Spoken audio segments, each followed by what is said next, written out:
Hello, this is Tim Campbell with ActionCOACH Business Coaching with my Survive and Thrive Business Spotlight series. The purpose is to interview local businesses to get the word out about them through my social channels and my email database. This is a free service I'm providing to support the local economy.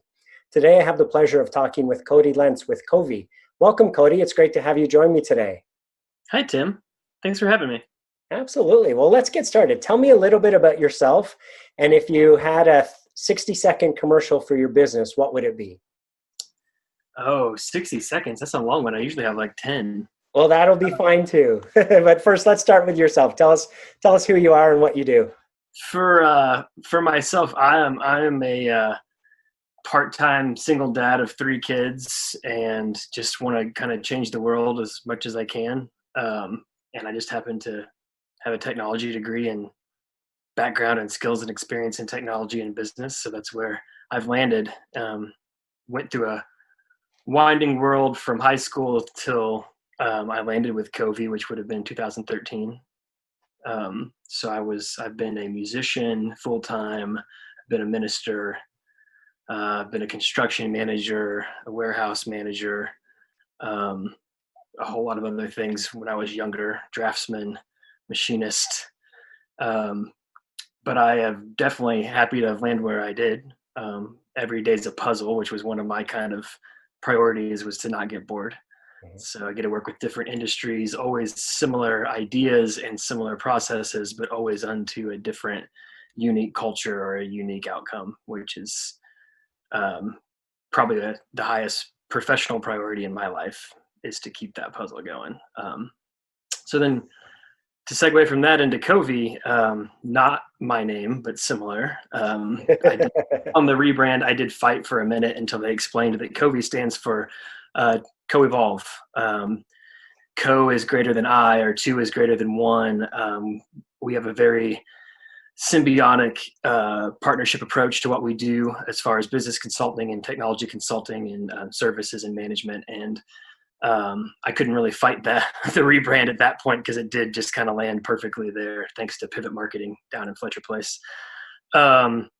So we do kind of a traditional technology services backbone as far as a help desk and managing your assets and things of that nature that have kind of evolved over the years. It's a 30-minute presentation to go through the history of that. But what we do different is we kind of have a professional services baked in from a business consulting perspective. So a lot of companies will say they do CIO services, or they call it VCIO services for virtual.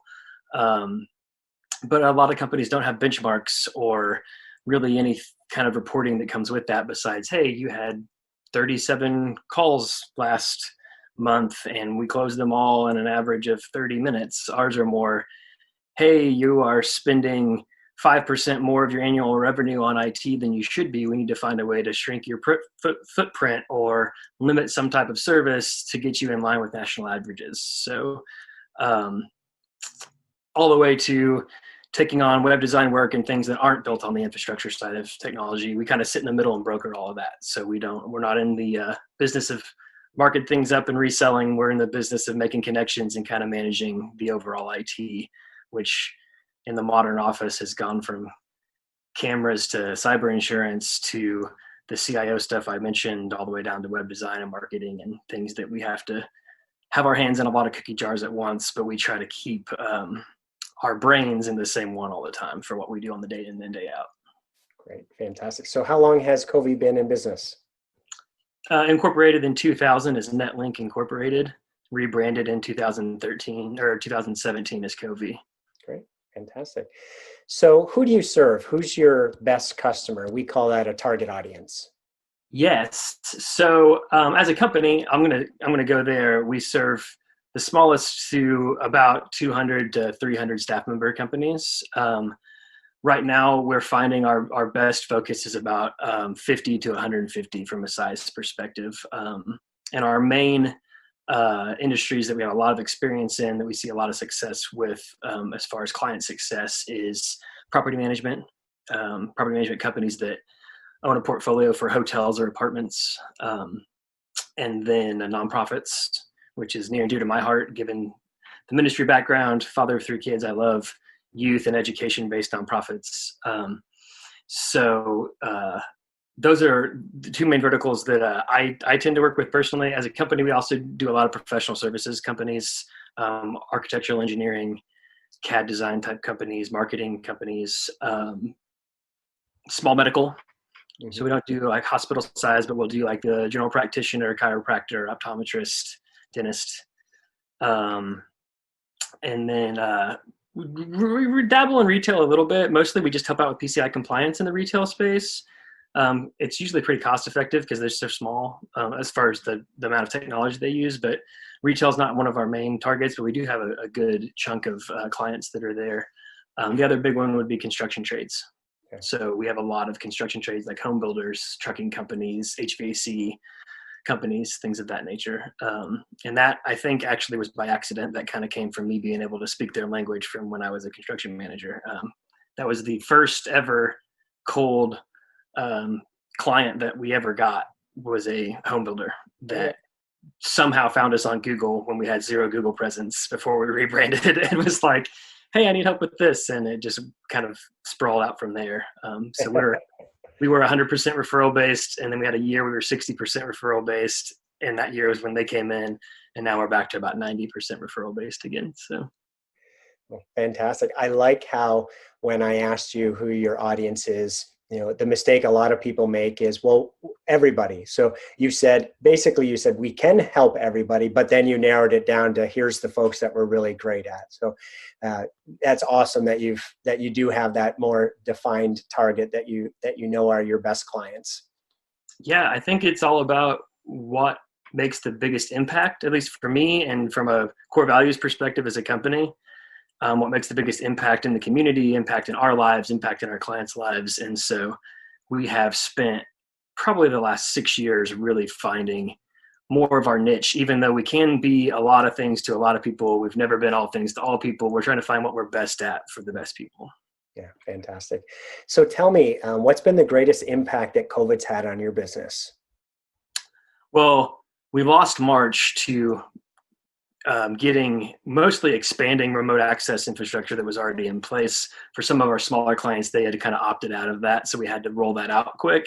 But mostly it was expansion. So when it hit there kind of early, mid-March, I was on the phone all day for the rest of the month, just explaining what costs were going to be and getting things done as fast as possible, as opposed to our no surprise invoices, let's plan ahead and be proactive approach that we normally take. We were much more reactive in that case.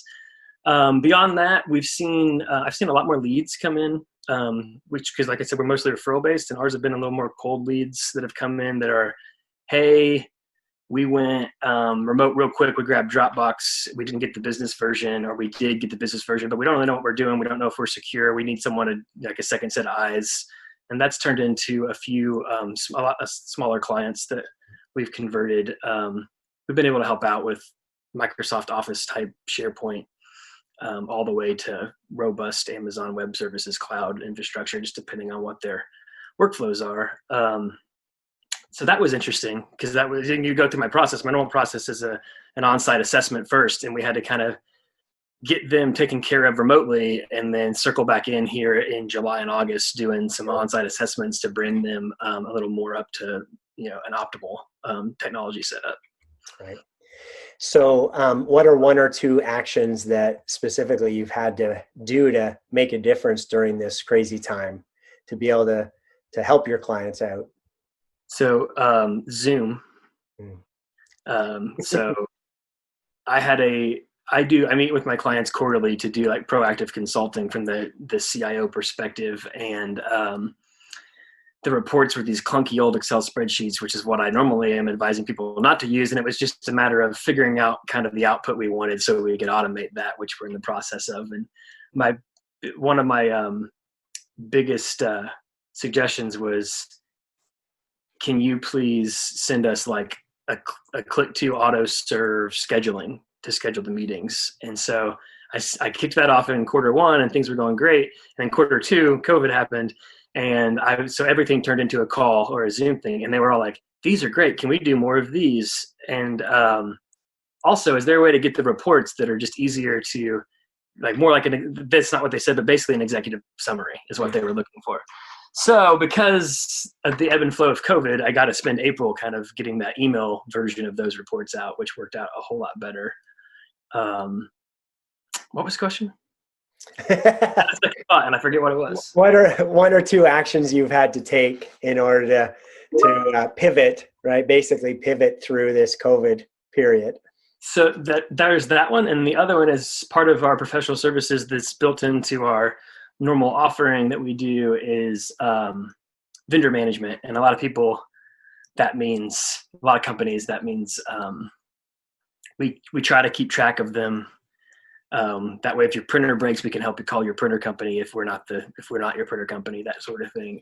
Ours is, depending on the type of vendor and relationship and contract, we kind of get into the negotiation side of it as well. So I actually hit one of our main internet brokers that we use to do a full audit on all our clients that wanted it, to see what we could leverage from a promo perspective for the next couple of years, try to lower our outlay financially for the next couple of years, recover from a couple of months of limited revenue.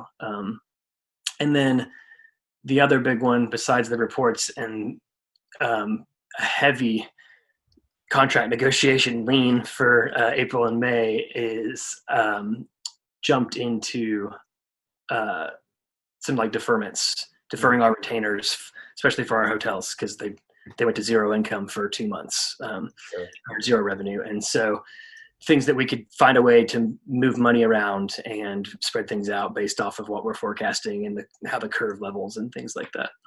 Fair. So here's an interesting question. It's been said that smart people learn from their mistakes and wise people learn from the mistakes of others. So what mistakes have you made along the way that other entrepreneurs can learn from? So I would say the ones I made on my own that were less wisdom and more smart, was that how to delegate and how to say no. Mm-hmm. So Lucian and Associates, I do my consulting training through them. Any type of sales training I do through them as well. Customer service training we do as a company for soft skills through them. There's a Sandler sales rule that they brought out. It might be Lucian specific, I don't know, but they brought it out, and it says when you look back over the course of your life, you will find that your life was made up of the things that you said no to, not the things that you said yes to. And that was a pretty life-changing revelation for me, especially tied to delegation of tasks. So I am very much, you give me the football, I will get it in the end zone if you give me enough downs to get there. And I had to realize, I should probably use the running back who's skilled at getting it there in fewer downs than me, in a lot of avenues of business, which is why I don't do tech anymore. I haven't done tech much since 2018. I miss it sometimes, and then I remember that I love what I do now. From a more wisdom perspective, mistakes that I've learned from other people that I got to not experience was avoiding the corporate ladder. So again, to the point of the football, I am not a politic playing kind of guy. So the finding small business, supporting small business, Chip Heberden's the founder of Covi, who incorporated in 2000. When I had my pseudo interview, which was just on the spot, picking up a laptop that I was using for a certification testing because he was a friend of a friend. And it was just like almost a match made in heaven, where he was like, well, what tech tools do you have? I was like, hammer and nails. And I was like, how do you treat your clients? And what's near and dear to your mission? And he's like, small business and customer first, which, everyone says, but I could just tell he lived it, and he did. He makes my life easy because of his big heart and moral compass. Fantastic. Second to last question here. I've got your contact information, and I'll make sure to put that when I post this. Is there anything else that I should add, like an offer? Like a product offer?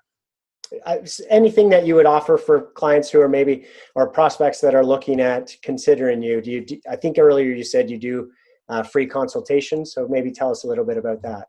Yeah, it's like most companies would call it like a pre-sales discovery meeting. Mine is really a figuring out if I can help you meeting. So like if your problem fits the kind of Covi model, which is the partnership approach. Because some people, it's overpriced and more concierge than it's needed. And for other people, it is above and beyond what they need. And so that meeting is usually the first thing I do, discover what your problems are. And then the end of that meeting, I'll usually know how much an assessment would cost. And it's kind of whether or not we mutually agree that that's the next step. And I can send you a link to where people can kind of auto sign up for that. And the other one is I do Tuesday and Friday series-based theme, like technology themed, real quick 1-minute email informational updates. So like right now, Tuesdays are e-learning because, back to school is 2 weeks away, and I have 3 kids, and work from home because they kind of go together. And again, back from school is coming, and we don't know, depending on what part of town you're in, you already know you got to figure out how to work at home and have your kids in the next room. So hoping that my real-time and historical experience can add some value to some people's lives and help them stay sane through all of this. Fantastic. Last question. Tell me what is most inspiring to you today, meaning today's environment, not today, physically today. I feel like that's a loaded question, which I don't mind answering, but without being prepared, I don't have like a really good philosophical version. But I can say right now, one of the things I'm most proud of, especially as a Hoosier, born Hoosier, moved to Kansas City for a few years, came back, the Indianapolis Colts leadership response to George Floyd and the Black Lives Matter movement, just the mission statement of Covi, when we take it out of the sentence format, is listen, understand, and elevate. And I just felt like that was one of the best examples I've ever seen from a primarily white, big global organization to come out and just listen and understand and seek to elevate. And even though they don't really have the tools and the knowledge to do it, and that they admitted it on a public, scale, that still rocks my world. It's something I always hope that we can, as our little, bitty company compared to theirs, can always be doing with, less of the politics that are involved for them. Wonderful. Well, hey, Cody, thanks a lot for your time. That does conclude the interview. Like I said, I'll be posting this on my social channels, and I'll tag you in that. I also send it out in my weekly emails, so those come out on Tuesdays. So next Tuesday, you'll be featured in that. I'd also like to offer anyone who's listening the opportunity to jump on a free call if you'd like to get some coaching on your business, if you'd like to think through different ways to pivot your business, or if you'd like to be interviewed. I'd love to have the opportunity to interview you. So Cody, again, thank you so much for your time today. It's been a pleasure. Yeah, thank you. All right. Have a great day. Take care. You too. Bye.